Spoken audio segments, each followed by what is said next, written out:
Coach, before we get into any of the football talk, obviously it's a holiday weekend, holiday week for a lot of people with Thanksgiving.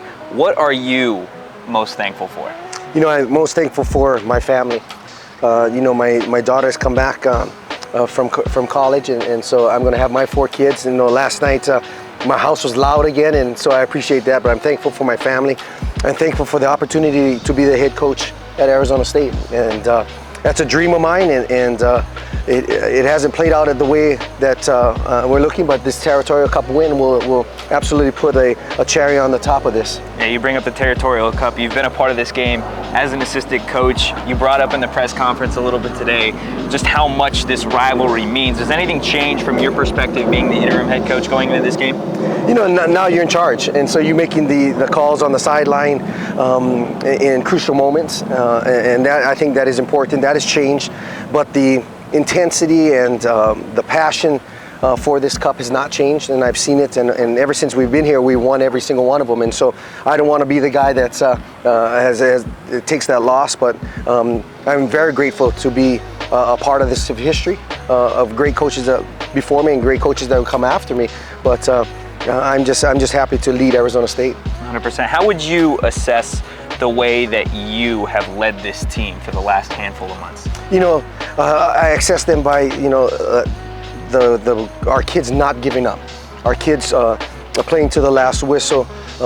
Something that I feel they've come together as a family, as a team, that I try to make sure that I emphasize with them to play football for more than themselves, and they have done that. You know, the accountability standpoint of everything from the classroom to the way they handle themselves off the field and on the field, I think that has changed for the better. And so I'm very proud of this group because they've been through a lot of adversity, and they've handled it, and they're relentless and they're resilient, and those things I think make our team very special. You mentioned just the team and everything that they've gone through and that it's a special group. How do you get them to still be so resilient, you know, when it's a team that has been through a lot of adversity? You know, making sure that you're consistent as a coach and you're accountable as a coach, and then making sure that you tell them that you're proud of them and you love them, and you push them for the continued pursuit of excellence in everything you do, on the field and off the field.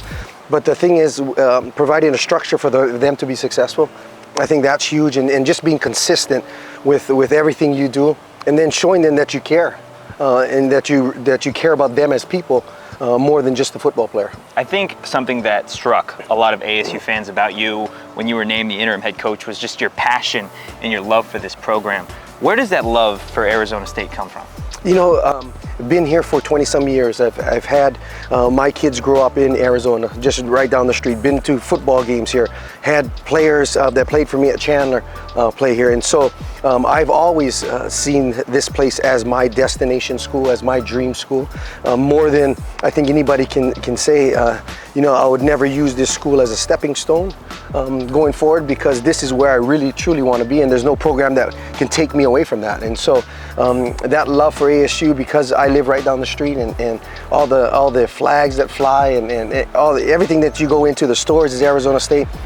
It has become my love college football town, and this Arizona State University has become my love as well. And my son goes here too. You brought up in your press conference at the start, just going back to this being your dream to be a Division I head football coach, right? You were at a coaching clinic as a high school coach. You started all the way in the back, and every year you slowly worked your way up.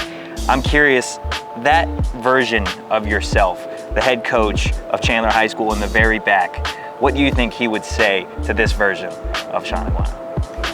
Suck it up and keep going. You know, and you need to fight for what you fought for back then, and have the dream, and continue to press along, and come to work every single day.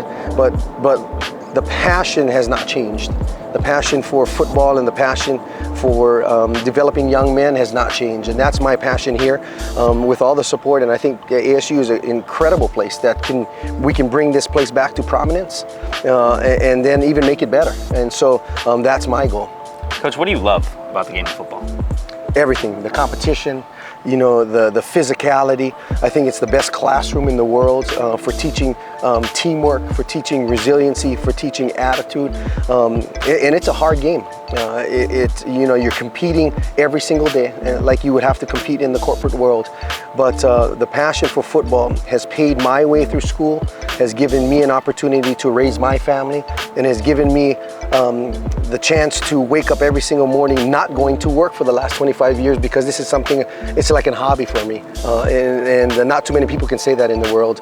When you can wake up every morning wanting to go to a place where there's camaraderie, there's competition, there's new things that happen every single day. And so I'm just a blessed guy. Yeah. Coach, what are a couple things that people may not necessarily know about you? People know about your love for football, a little bit about your background, but what are just a handful of things that, the day-to-day person wouldn't know? I usually get up at 4:15 in the morning, try to get a little of the old man workout in, maybe to walk around the lake.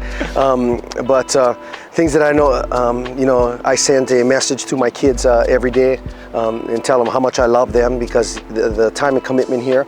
My wife has been an extraordinary mom and has taken care of our family. And the other thing is that I love to golf. And that's a passion of mine. And so after all these football years are done, you'll find me on a golf course somewhere.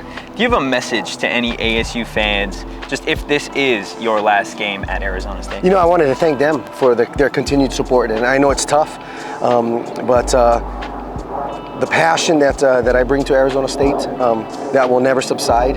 I think this is an incredible place. The community, and we built that brand of Ohana. I think it hopefully keeps and carries through. I hope it goes forward and we can keep it going for 10 more years, and me as the head coach. But whatever happens, just let the fans know that I really care for this place, and I'm thankful for their support, and it's been an incredible ride. 100%. I know that you guys are obviously focused on this week, and everything that kind of happens with the permanence of this role for you is kind of after the fact, but have you taken any thought to, if you aren't named the head coach, would you stay at Arizona State? I would love to stay at Arizona State. I think that I can help Arizona State in any role that they would give me.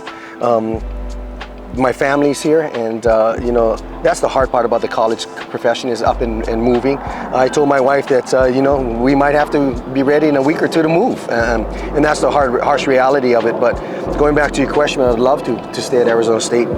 First of all, as the head coach, and if not, play a huge part in the success of Arizona State going forward.